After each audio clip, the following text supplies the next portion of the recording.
The next part of our unit on acids and bases, especially as it relates to weak acids and bases, has to do with something called hydrolysis. And so this video is going to hopefully introduce you, give you some background on what hydrolysis is and how to understand whether a salt will be acting as an acid or a base by taking water and undergoing hydrolysis, or making water undergo hydrolysis. If you've watched the video that I linked and had you watch with your notes packet already, this content is sort of introduced there in that initial video at around 55 minutes. That's 55 minutes in to the video from Mr. Faribaugh. So if you've watched that already, that would be the place where you'd want to jump back in toward the section where it references and starts to talk about salts and hydrolysis. I believe it's section, let me just take a peek here, 16.9, if I remember right. Yeah, that's where it talks about acid-base properties of salts. So if you need to go back and review, take a look at 16.9 in your notes from Mr. Faribaugh, and that's going to be where he sort of goes through some background on some of the whys behind this. But we're going to put it into practice with a few more salt examples here, and then work on some problems from our practice so that we can get into the free response question type of problems that involve hydrolysis. And this actually opens a lot of doors for us as we finish up this unit as well. So as we look at hydrolysis, it's the process by which the conjugate acids or bases act as acids or bases. So we often talk about a conjugate acid as coming from a base, or a conjugate base is coming from an acid, but we just sort of talk about them as a partnership. What we want to make sure we understand is, how is a conjugate acid an acid? How does it act as an acid? And how can we sort of put a number to it in terms of its Ka value, where it's a base, a weak base, a conjugate base, its Kb value, and relate those together with an acid or a base when we get to buffers. So first we want to understand that how we look at a salt and determine at a glance whether it's going to be acidic, basic, or neutral, and then be able to sort of demonstrate a little bit about why and talk about those K values as well. So looking at here, we've got a few salts, and you don't have this page. This is something that I've pulled together here. I don't think you have this page. If you're watching it the first year I'm making it, you certainly don't have it. So just kind of take a list here as we work through. There's going to be several salts, and we'll talk about each one independently. So I want to look at the salt NaCl, for example, here, and decide whether it's acidic, basic, or neutral. One of the ways to look at that and do that is to consider the halves of that salt and describe sort of where they came from. Where does a salt come from? One of the definitions of a salt is that it comes from the reaction between an acid and a base. It's the product of an acid and a base that's not water. So if we sort of imagine with these that NaOH and HCl, if we mix those together, obviously a base, a strong base, and an acid, a strong acid, we put those together, we get NaCl and water. Oops, NaCl and water. And so as that happens, we get water, which of course we're going to treat as neutral, and we get this salt. So this is where NaCl could come from. And what we want to sort of be able to recognize then is that salt going to be, when it dissolves into water, is it going to act as a neutral salt, where the pH of that solution would be 7, or is it going to act as an acidic salt or a basic salt with pHs lower or greater than 7? And the way to do it, at least at a quick glance, is to recognize where that salt came from. That salt came from a strong base in NaOH and a strong acid in HCl. Now you got to know the acids and bases that are strong. So go back and remind yourself of our exclusive list of strong acids and strong bases. It's about seven strong acids and a handful of strong bases from the group 1 and 2 metal hydroxides, group 1 hydroxides and the heavier group 2 hydroxides. So this is a strong base and a strong acid coming together. If we have a strong and a strong, that makes this salt neutral, because strong and strong are sort of a tie. They cancel each other out, they balance each other out. This is going to be a neutral salt.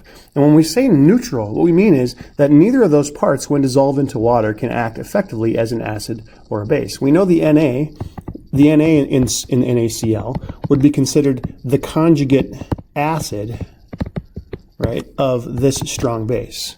Now, it's not really a conjugate acid because it can't effectively act as an acid. We can call it a conjugate acid, but it doesn't effectively act as one with water. And we've seen this already. We've talked a little bit about this already. A strong base is 100% dissociated as a base. And that means that its conjugate can 0% act as an acid in this case. If the strong base is 100% dissociated and 100% acting effectively as a base, its conjugate acid can 0% act effectively as an acid. How would it have to act as an acid here in this case? Well, it would have to somehow generate H plus ions from water. It would have to become NaOH and H plus, right? That's how sodium ion could, in theory, act as an acid. But in order to do that, it would be producing NaOH. And we know that NaOH is 100% going to act as a strong base. It's going to effectively go right back in this other direction and dissolve again into ions. It can't do that. This isn't possible. So sodium as an ion cannot act as a conjugate acid. It can't act as an acid chemically at all. Meanwhile, the chlorine from our salt is coming from a strong acid. It's the conjugate base. I want to think about it like that. It's the conjugate base of this strong acid HCl. And for it to act as a base, it would have to interact with water to produce OHs.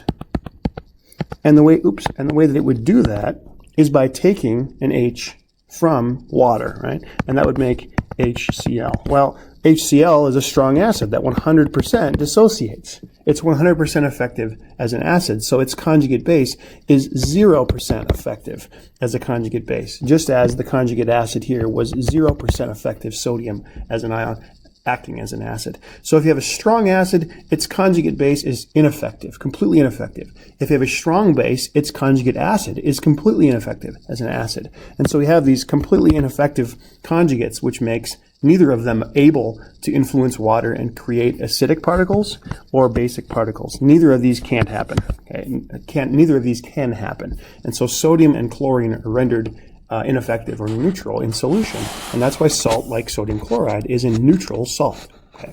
What if we have a different salt, though? Let's switch to this one. This is potassium acetate. Let's take a look at how that would come about, right? So potassium acetate would come about via the reaction of KOH and HC2H3O2. The easiest way to kind of recognize in terms of where this the reaction that would create this salt is to take the cation part of it, the sodium ion, right, and stick OHs behind it, like we've done in our case here, and then take the negative ion, the acetate, and stick hydrogens in front of it in order to make neutral compounds. So here's our potassium 1 plus with a single hydroxide behind it. Here's our acetate ion here with a single hydrogen in front of it. And when those react together, if we were to put those together, this being a strong base, let's try that again, this being a base, and this being an acid, together they would make, as we know, H2O and KC2H3O2, which is the salt that we're interested in. Now that salt, right, comes from an acid and a base, just like in our previous example, but in this case, it's coming from a strong base in potassium hydroxide and a weak acid in acetic acid. And if we can look at that difference there, we have a strong base with only a weak acid. Strong base wins, right? Strong base is a stronger base than the weak acid is an acid. And so this salt will be a basic, so let's switch back to colors here. This will be a basic salt. Now, how can we show that that's the case? We want to be able to demonstrate it more than just, oh, strong base beats weak acid, so this is a basic salt.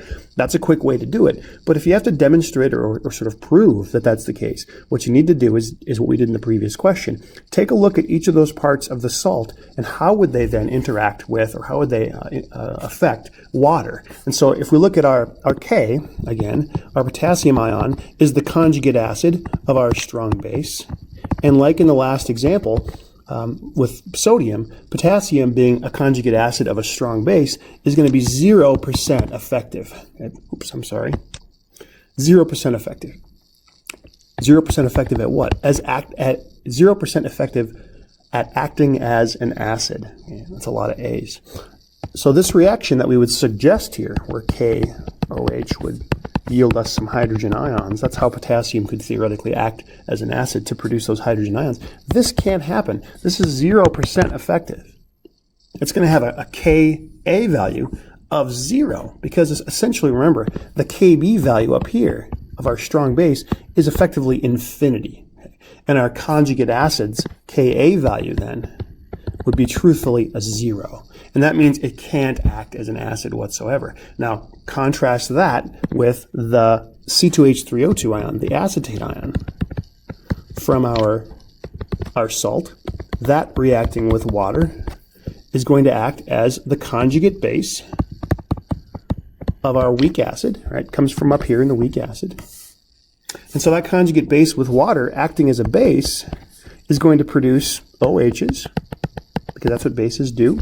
And in doing that, it's going to produce some HC2H3O2.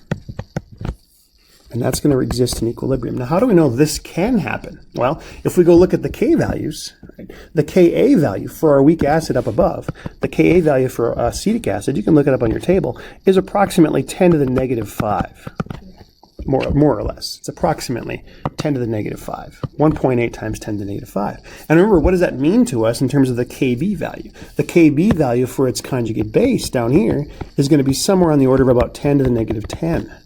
It's not 0. It's not 0 like we saw with this acid. Now, 10 to the negative 10 isn't huge, but it's not 0. It's much, much larger than 0. When we compare that this potassium is completely ineffective as an acid, this 10 to the negative 10 is not ineffective. Okay? This is an effective base. It can act effectively as a base and cause this result. And when it does, it makes OHs.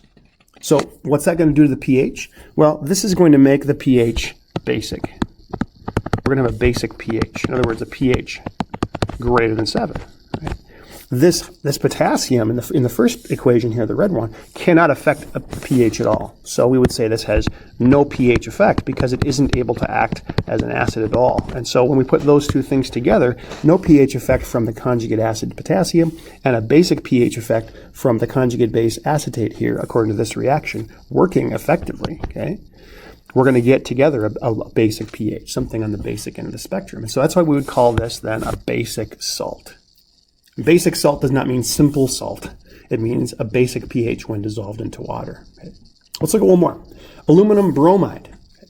Now, where does this salt come about? It would come from aluminum, the 3+ ion, remember, and then stick hydroxides on the back of it, and bromine on the back of a hydrogen as a -1 ion with 1 hydrogen. If I put those together, I get water and I get aluminum bromide. So there's our salt.